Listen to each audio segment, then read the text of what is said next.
Allez messieurs dames, petite actualité Dragon Ball, on va parler de figurines, on va parler de produits qui arriveront dans les game centers japonais, mais aussi dans les boutiques, mais aussi dans les machines à gâchapon, parce qu'il y a pas mal de choses à se mettre sous la dent. Je regarde un petit peu, oui, hein, il y a des trucs plus que sympathiques.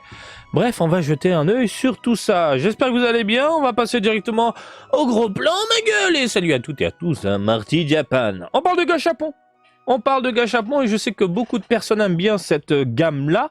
Il s'agit en fait de Gâchapon Collection, ça s'appelle comme ça, Gâchapon Collection Dragon Ball Super Volume 3. Alors, il n'y a aucun lien hein, avec Dragon Ball Super et puis d'un coup on voit des objets typés Dragon Ball années 80, etc. C'est juste une licence point qui a été déposée et posée par Bandai pour cette gamme-là. On s'en fout un petit peu parce que je vois souvent ce type de commentaires, mais quel est le rapport? Il n'y en a aucun, on s'en fout. Donc on a le chapeau de Gohan, on a l'autocuiseur, on a le pod également des Saiyans, on a une boîte à capsules et le fameux casque de Chi-Chi. Et vous pouvez tout de suite le constater, on a le pod qui peut s'ouvrir, ça c'est plutôt rigolo je trouve. Idem pour la boîte à capsules et l'autocuiseur. On a un gros plan sur tout ça, voilà. Alors c'est vraiment minuscule, c'est tout petit, j'en ai un petit peu à la maison, j'ai un dab là et je sais plus ce que j'ai quoi d'autre. Du coup ça prend pas de place, vous pouvez exposer ça avec une figurine ou à côté de votre collection manga, peu importe, ça rend très bien. Le seul problème, selon moi, c'est le prix, parce que c'est vraiment minuscule et ça vaut 400 yens. C'est dur de se dire qu'à une époque, un tel produit, on est dans les 200 yens à la base. De toute façon, tout ce qui est gâchapon, ça a doublé. Ça a doublé. Et aujourd'hui, on se retrouve même avec des gâchapons à 800 yens, voire 1000 yens. Ils appellent ça les gâchapons de luxe. Hein, c'est entre la figurine et le gâchapon. Mais bon bref, c'est un peu dommage quand tu te dis bah au Japon ça vaut 400 yens, si vous passez par l'import, je veux même pas savoir le prix. Donc voilà. Écoutez, on a fait le tour et puis voilà.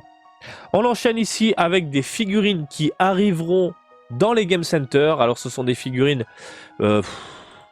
qui donnent pas spécialement envie, hein, je trouve. Alors la première c'est de l'Android. On est sur de la Matchmakers. Pardon, de la Gymataria, je suis fatigué. On va parler de Matchmakers après. Gymataria, ah oui, ça sortira en mai. Hein. Ça sortira en mai 2024. C'est pas beau. C'est pas beau. Franchement, la Gymataria, là, les cheveux, c'est mal foutu. C'est super en mode... Enfin, c'est collé, c'est pas beau, c'est pas détaillé au niveau des mèches. T'as l'impression que la touffe, elle va décoller, limite. Je suis pas spécialement emballé. Ils ont fait de la récup concernant ici le disque, le fameux disque hein, qu'on retrouve avec c'était quel Kulilin. Et puis globalement la modélisation je la trouve plutôt fade. Je pense qu'il faut attendre quelques images, d'autres images promotionnelles pour avoir un avis différent, mais déjà rien qu'au niveau des cheveux, c'est pas du tout plaisant.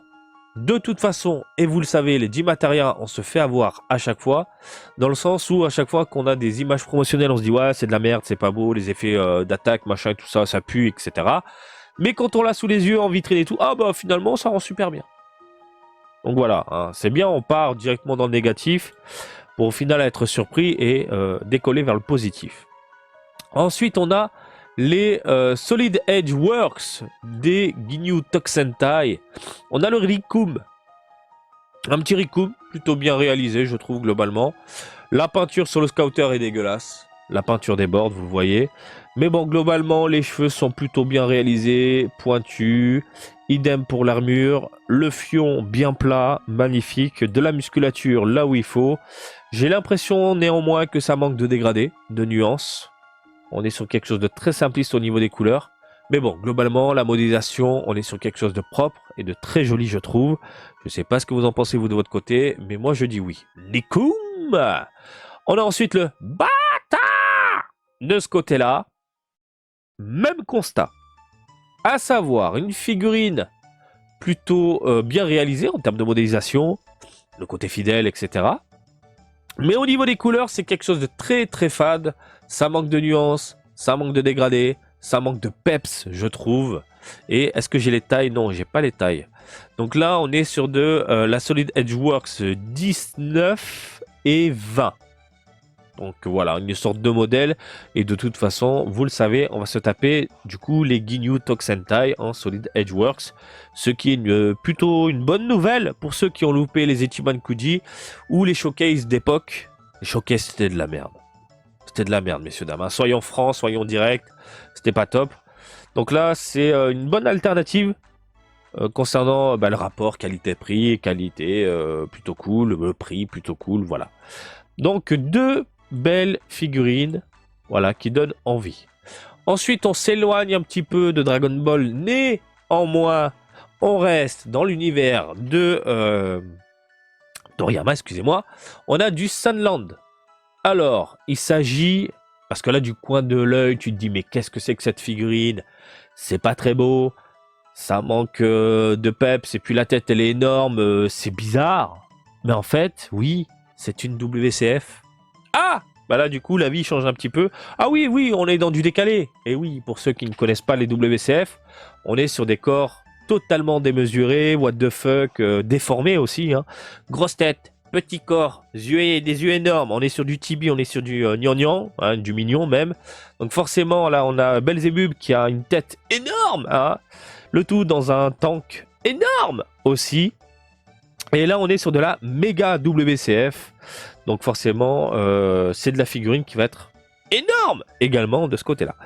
Donc Sunland qui reste au cœur de toutes les conversations et du coup, le côté merchandising, marketeux, Bandai et compagnie, continue de proposer des goodies divers et variés, que ce soit du pins, hein, ça part du pins à la figurine. Pourquoi? On va se poser tous cette question, mais pourquoi il y a autant de produits dérivés? Putain, des trucs de merde, des figurines, des jeux vidéo, il y a du jeu vidéo. Parce que si vous n'avez pas suivi l'actualité, il va y avoir une série Sunland. Pas uniquement un film, un one-shot, manga, etc. Il y a aussi une série annoncée.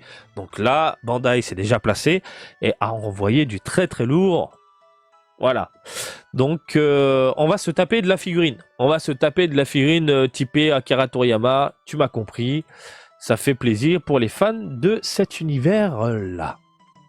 Donc voilà concernant les figurines de mai 2024 Game Center. Cette fois-ci, on va se pencher sur ça. Dodoria envahit la série Dragon Ball Arise. Et on a un descriptif d'une ligne. Sincèrement, les ayants droit, hein, ceux qui tiennent le site Dragon Ball officiel, si vous voulez m'embaucher, il n'y a aucun souci. Il n'y a pas de souci, hein. Je peux vous faire des articles, un papier, quelque chose. Parce que envoyer ça avec une seule phrase, je trouve ça mais tellement débile. Dodoria, le brutal sous-fifre de Freezer, envahira bientôt la série Dragon Ball Arise. C'est déjà dans le titre. C'est tout. Ne manquez pas de découvrir la même qualité exceptionnelle de cette prochaine figurine. C'est tout. Donc, ce qu'ils peuvent faire, ce serait bien, s'il vous plaît, la prochaine fois, hein, ceux qui dirigent le site de Dragon Ball, c'est de donner de plus amples informations. Ça peut être intéressant. Voilà, la taille, etc. Donc là, on se rend directement sur le site officiel japonais de Premium Bandai, où là, il y a un peu de tout à se mettre sous la dent. Donc, elle est très bien réalisée. Il n'y a pas de souci. Une gamme qui a été bonifiée, peaufinée avec le temps.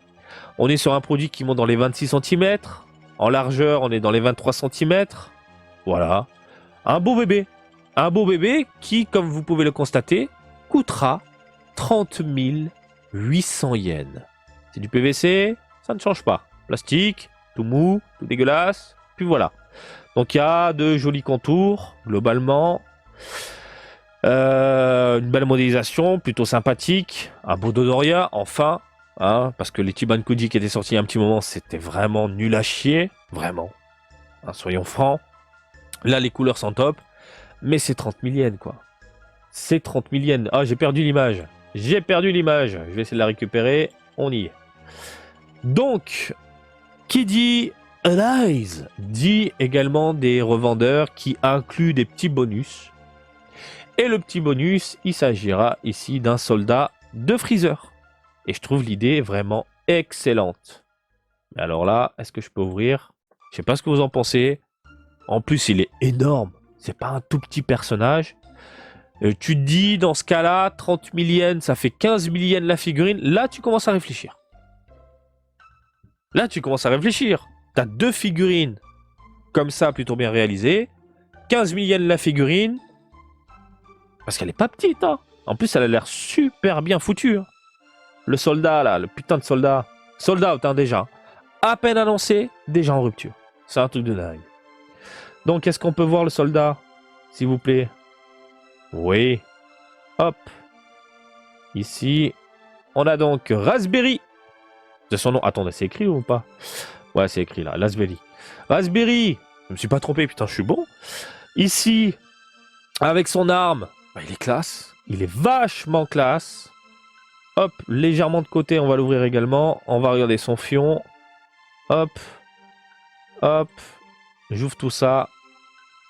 Je sais pas ce que vous en pensez. Le dos a l'air impeccable. Il y a des nuances, il y a des dégradés, il y a de jolies couleurs. Non, c'est propre. C'est méga propre. Franchement, je dis pourquoi pas. Hein. Je dis grave pourquoi pas. Donc ouais, 2 figurines comme ça à 30 000 yens.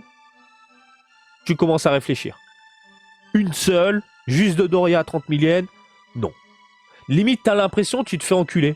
Non mais vraiment, si t'achètes sur le site de Premium Bandai à 30 000 yens juste le Dodoria, t'as l'impression qu'on te met un fist. Alors que là, ben là, il y a 2 figurines, dont une qui est hyper intéressante, c'est le soldat. C'est très rare de voir ça en figurine. Tu divises la poire en 2, là tu dis, bah je commence à... Oui, je réfléchis, je vais voir si je me fais un petit cadeau. Voilà. Donc je sais pas ce que vous en pensez, mais pour ne pas changer, je vous laisse réagir dans les commentaires. Voilà les amis, on a fait le tour des produits qui arriveront du coup en 2024. Voilà, pas mal de choses, je sais pas ce que vous en pensez. Et comme d'habitude, je vous invite à me suivre sur Twitter, Facebook, Twitch et TikTok, Marty Japan. Et je vous dis à très bientôt. Allez, salut, bisous, ciao ciao!